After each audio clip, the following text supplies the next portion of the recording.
Uncle Tom جن ہو جائے گا strong, I am right and you are wrong. دستور جن کا اردو انگریزی کا ملا جلا مکالمہ سب کے ذہنوں میں نقش ہے. لیکن میں نے آپ سے وعدہ کیا تھا کہ آخر یہ سب ایکٹر جو تھے یہ مجھ سے ٹکرائے کس طرح، اور میں نے ان کا انتخاب کیسے کیا، کون کس کی سفارش سے آیا اور کون مجھ سے آ کر کیسے ٹکرایا، اور میں نے اس کا کرائٹیریا کیا رکھا. سب سے پہلے اینک والا جن کے رول کے لیے میں نے کس کس کو سوچا اور کس کس کو دیکھا، اور لوگوں کو بھی ذہن میں سوچا ہوگا، مگر ایک بہت اہم ایکٹر کو میں نے سوچا. تالش صاحب جو ہماری انڈسٹری کے بہت اعلیٰ ایکٹر تھے، وہ میرے نوجوانی سے فیوریٹ تھے.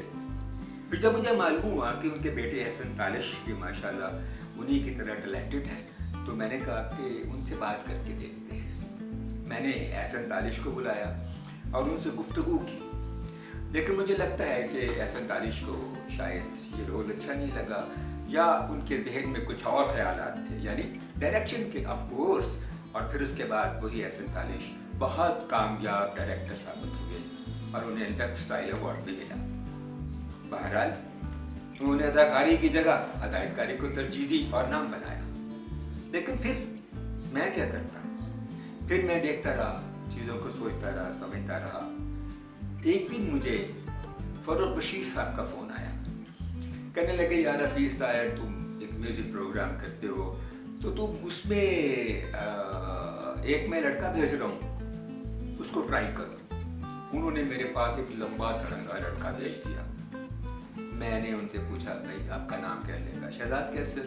کس نے بھیجا؟ کہنے لگے جی فروغ بشیر صاحب نے، وہ کہتے ہیں کہ میں آپ کے پروگرام میں گانا گاؤں. میں اس وقت اینک والے جن کا پہلا اسکرپٹ سامنے رکھے اس کو پڑھ رہا تھا اور سوچ رہا تھا، اور دل میں غور کر رہا تھا کہ احسن تالش کے انکار کے بعد میں کیا کروں گا. جب میں نے اس نوجوان سنگر کی طرف دیکھا تو اس کا قد، اس کے بال اور اس کا چلنے کا سٹائل مجھے بہت اچھا لگا. میں نے کہا گانا سناؤ. اس نے گانا سنایا. میں نے کہا ٹھیک ہے تم اچھا گاتے ہو، میں ایک سیریل کر رہا ہوں، تم اس میں مین رول کرو گے؟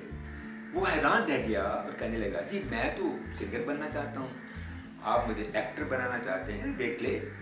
میں نے کہا نہیں، ہماری لکس ٹھیک ہیں اور تم میرا خیال ہے یہ رول کر سکو گے، ذرا مجھے جن کی طرح ہنس کے تو دکھاؤ. آپ دیکھیے مقدر اور تقدیر انسان کو کدھر سے کدھر لے جاتی ہے. کہاں وہ سنگر بننے آیا اور ایک ایسی سیریل کا ایکٹر بنا جو میرے خیال میں 25 سال سے تو لوگوں کے ذہنوں پر نقش ہے، 25 سال اور لوگوں کے ذہنوں پر نقش رہے گی. جب تک وہ جنریشن جس نے اسے اپنے بچپن میں دیکھا وہ سلامت رہے گی، زندہ رہے گی، اس کی یاد بھی ان کے دماغ میں اور ان کے ذہن میں زندہ رہے گی، اور پھر کچھ یوٹیوب بھی اسے زندہ رکھے گی. اب باری آئی بچوں کے انتخاب کی، کیونکہ کہانی میں 2 بچے بھی تھے، ایک بھائی اور ایک بہن. میں نے اپنے ذہن کو دوڑایا تو مجھے یاد آیا کہ ڈوئنگل public school Model Town Lahore کے ایک فنکشن میں نے ایک خوبصورت سی پیاری سی بچی کو، جس کے لمبے لمبے بال تھے، ایک ٹیبلو میں ڈانس کرتے ہوئے دیکھا تھا، اور میرے ذہن میں تھا کہ میں کبھی نہ کبھی اس بچی کو پاکستان ٹیلی ویژن کی کسی پلے کے لیے ضرور بلاؤں گا. میں نے اس بچی کے بارے میں پتہ کیا تو معلوم ہوا کہ وہ تو پاکستان ٹیلی ویژن کے بہت مشہور و معروف اداکار عاصم بخاری صاحب کی بیٹی ہے. میں نے عاصم بخاری صاحب سے بات کی تو وہ تھوڑی دیر سوچ میں پڑے، اور پھر کافی غور و خوض کے بعد، گھر میں مشورہ کرنے کے بعد یہ فیصلہ کیا کہ چلیے ٹھیک ہے. السلام علیکم. سب سے پہلے تو میں ایک مسکنسیپشن دور کروں، کیونکہ سب میرے سے یہی پوچھتے ہیں کہ آپ اینک والے جن میں جب ٹی وی میں آنا شروع ہے وہ اس لیے کیونکہ آپ کے ابو بھی ڈراموں میں آتے ہیں. تو سب سے پہلے تو نہیں، ہم اس لیے نہیں ڈراموں میں آنا شروع ہے کیونکہ میرے ابو ڈراموں میں آتے ہیں، بلکہ اس کی سٹوری کچھ اس طرح سے ہے کہ اینک والے جن کے جو پروڈیوسر ہیں حفیظ انکل، وہ ہمارے اسکول میں آئے تھے ایز اے جج، اور میں بہت چھوٹی تھی، آئی تھنک میں نرسری کے اندر تھی. تو میں نے ایک اسکول میں ٹیبلو میں پارٹیسپیٹ کیا تھا اور ایک اسپیچ کی تھی، اور ان دنوں آئی تھنک یہ اینک والا جن کا پورا سلسلہ جو تھا وہ جاری تھا کہ وہ ہی از کاسٹنگ اینڈ ایوری تھنگ. تو انہوں نے پھر اپنی مسز جو کہ ہمارے سینئر برانچ کے اندر ٹیچر تھیں، میری بہن کی بلکہ وہ ٹیچر رہ چکی ہیں، تو ان سے انہوں نے بات کی کہ مجھے ایسی ہی ایک بچی چاہیے. تو انہوں نے بولا کہ یہ تو بڑا ایزی کام ہے کیونکہ یہ تو عاصم بخاری صاحب کی بیٹی ہے جو آلریڈی ڈراموں میں آتے ہیں، سو آسان کام ہوگا ان کو پکڑنا. تو جب انکل نے میرے ابو سے بات کی تو ابو نے بولا نو، کہ نہیں جی، یہ بچوں کا ڈپارٹمنٹ جو ہے وہ माँ का है, सो मदर डिसाइड करेगी वेदर ये आएंगे कि नहीं आएंगे. फिर जब मेरी अम्मी से बात की गई तो उन्होंने भी बोल दिया नो, कि मैंने एक आसिम बुखारी दे दिया टीवी को, वो इनफ है, मैंने बच्चों को नहीं भेजना. बट जो मेरे सबसे बड़े 2 बहन भाई हैं उन्होंने इंसिस्ट किया कि अभी छोटे हैं, इन्होंने बच्चे और क्या करेंगे, तो लेट देम कम. हम नहीं आ सके तो एटलीस्ट ये ड्रामा में आ जाएंगे, इट्स फाइन. सो उन्होंने आना तो उनके कहने के ऊपर अम्मी ने अलाउ कर दिया, और that's how we entered into TV. अब मैंने सोचना शुरू किया कि मोहतर का भाई किसको बनाया जाए.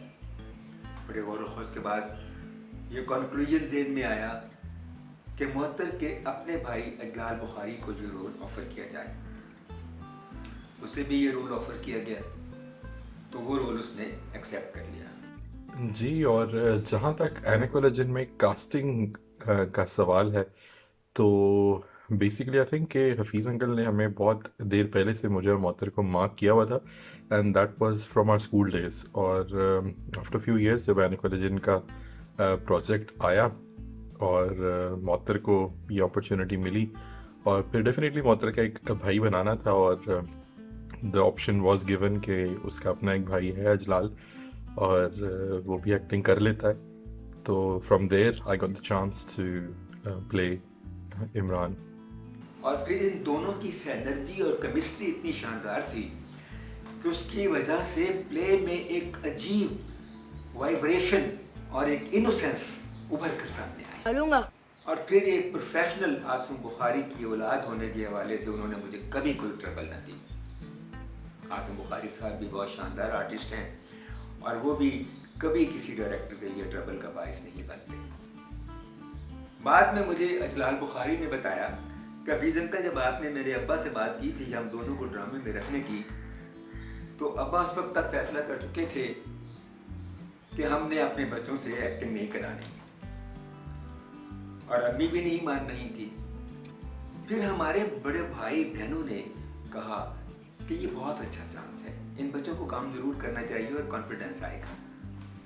So it was my good luck कि वो दोनों बच्चे इकट्ठे इस लंबी सीरियल में काम करते रहे बगैर किसी मुश्किल और बगैर किसी ट्रबल के. इट्स वेरी इंटरेस्टिंग कि इन दोनों बच्चों की उम्र के 3 साल इस सीरियल में रिकॉर्डेड है. वो पहले एपिसोड से आखिरी एपिसोड तक अपने आप को ग्रो होते हुए देख सकते हैं. तलाश के नाम से, और वो काफ़ी पॉपुलर थी बच्चों में, and obviously me being a child I was very much interested, और मेरा बहुत शौक था कि मैं उस सीरियल में काम करूं. अब्बू ने तो कभी जो था वो ना इनकरेज किया और ना ही कभी सिफारिश की, लेकिन मोहम्मद अजीम, अल्लाह पाक उनको जन्नतुल फिरदौस में जगह दे, द डायरेक्टर द प्रोड्यूसर, उन्होंने सिफारिश की, और उनका थिंक कि he was used to share the room with Hafeez uncle, Hafeez Tahir साहब. तो उन्होंने एक दफ़ा सिफारिश की और उन्होंने कहा जी कि इस बच्चे का आपने ऑडिशन लेना है. तो मैंने हफीज़ अंकल को बताई भी स्टोरी बाद में कि उन्होंने मेरा ऑडिशन लिया, और उन्होंने उस टाइम पे मुझे रिजेक्ट कर दिया, और उन्होंने कहा जी this we don't have a role for you. और फिर उसके बाद ऑब्वियसली जो किस्मत थी उसमें हफीज़ अंकल के साथ कुछ बड़ा करना लिखा था, and I think in 93 few years later we got the chance to work together in एनिकोलॉजन. मैं सोचता हूँ हर चीज़ का एक वक्त मुकर्रर होता है. तलाश में अजलाल इतना हिट ना होता जितना वो एनिकोलॉजन में हिट हुआ है. चाचा में एक मुलाजिम है जो बहुत सीधा साधा मासूम और भोला वाला है, और उसको धोखा दिया जा सकता है, मगर वो खुद किसी को धोखा नहीं दे सकता, और वो इस खानदान के साथ बहुत लॉयल है. अब उसके बारे में मैंने सोचना शुरू किया कि मैं क्या करूं. मैं अपने बचपन के दरीचों में चला गया. जब मैं इकबाल हुसैन हाई स्कूल गढ़ी शाहू में पढ़ता था तो वहाँ एक बज़्म अदब होती थी जिसके तहत हम छोटे मोटे ड्रामे किया करते थे. तो उसमें मेरे साथ एक लड़का मुख्तार अहमद शाद हुआ करता था और एक मुस्तजाब हुआ करता था. मैंने सोचा कि अगर मुझे मुख्तार अहमद शाद मिल जाए तो मेरे ख्याल में मुझे रोल बड़ी अच्छी तरह कर सकता है. तो बचपन से मैंने खंगाला और इस ज़माने में लाकर उसको देखा और बुलाया, और उसने वो रोल बड़ी मासूमियत से किया. रोल के लिए अदाकारा तलाश करने की बारी आई तो मैंने सोचा कि एक ऐसी अदाकारा हो जो गुड लुकिंग भी हो और एक्सपीरियंस्ड भी हो, ताकि वो नए और कम तजर्बाकार एक्टरों को साथ लेकर चल सके. और फिर माँ के जज्बात के इजहार पे कुदरत रखती हो। फिर मेरे ज़हन में सैरिश खान आ गई। सैरिश खान उससे पहले काफ़ी सारे ड्रामों में काम कर चुकी थी और उनका एक नाम था। मैंने उनसे बात की कि ये बच्चों का ड्रामा है, इसमें आपने बच्चों की माँ बनना है। तो जब कोई एक्ट्रेस जवान होती है और अपने अरूज पे होती है तो वो अमूमन माँ का रोल नहीं करती, मगर सैरिश ने इस माँ के रोल को कबूल किया और वो रोल उसने बहुत अच्छा किया। बच्चों के साथ उसकी बहुत सी एनर्जी बनी, ख़ास तौर पे मोहतर के साथ उसकी ज़बरदस्त इक्वेशन थी। और फिर अपने खामद के साथ उसने बड़ी इक्वेशन डेवलप की। आप खामद की बात सुनिए। एक नौजवान university of engineering and technology से मेरे एक प्रोग्राम में आया था जो नौजवानों के बारे में था। वो नौजवान मेरे जहन में रह गया। उसने इस नौजवानी में किताबें भी लिख रखी थी, शायरी की किताब और यूईटी पे रिसर्च की किताब, और वो गुफ्तगू अच्छी करता था। तो मैंने सोचा कि इस नौजवान को बच्चों के बाप के रोल के लिए ट्राई करें। जब मैंने उसे बुलाया तो मैंने उसको देखा तो वो कुछ ज़्यादा ही जवान था और उसकी जो कंपैटिबिलिटी थी वो सैरिश खान के साथ बनती नज़र नहीं आती थी। मगर जब उन लोगों ने दोनों ने डायलॉग्स बोले तो बात बनती हुई नज़र आई। तो मैंने सोचा कि जो ये फ़र्क है उम्र का, इसको मैं कॉम्पेंसेट करूँगा मेकअप के साथ और गेटअप के साथ। फिर मैंने नबील अहमद गोहीर को फ्रेंच कट लगा दी। हम चाय में केले डब्बो डब्बो कर खाएगा। जी हाँ, चार्ली मामू ये कौन थे, ये कहाँ से आए और इस ड्रामे में कैसे एंटर हुए? दिस इज द मिरेकल कि वो इस ड्रामे में कैसे आ गए। वो एक जिम्मेदार हैं और खेतों पे काम करते हैं और इंटीरियर डेकोरेटर है और कंस्ट्रक्टर है और घर बनाते हैं, तो ये ड्रामे में कैसे आ गए? स्क्रिप्ट में तो इनका कैरेक्टर ही नहीं था और उस वक्त तक इस कैरेक्टर को ना मैंने सोचा था और ना ए हमीद साहब ने सोचा था कि सैरिश खान का कोई भाई भी होगा और वो आएगा और वो छा जाएगा।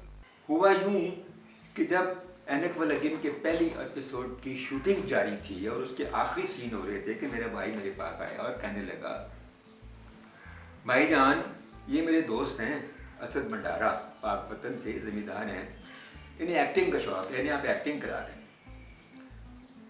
मैंने कहा नहीं, एमरजेंसी? कहना हाँ भाईजान इनको काम देना। लो जी, मेरे भाई ने उनकी ज़बरदस्त सिफारिश की। मैंने फिर सारी बातों से अलूफ होकर मुकम्मल कंसंट्रेशन से उस शख्स के सरापे पर गौर किया कि मैं इसको कौन सा रोल दे सकता हूँ। स्क्रिप्ट में तो कोई रोल था नहीं।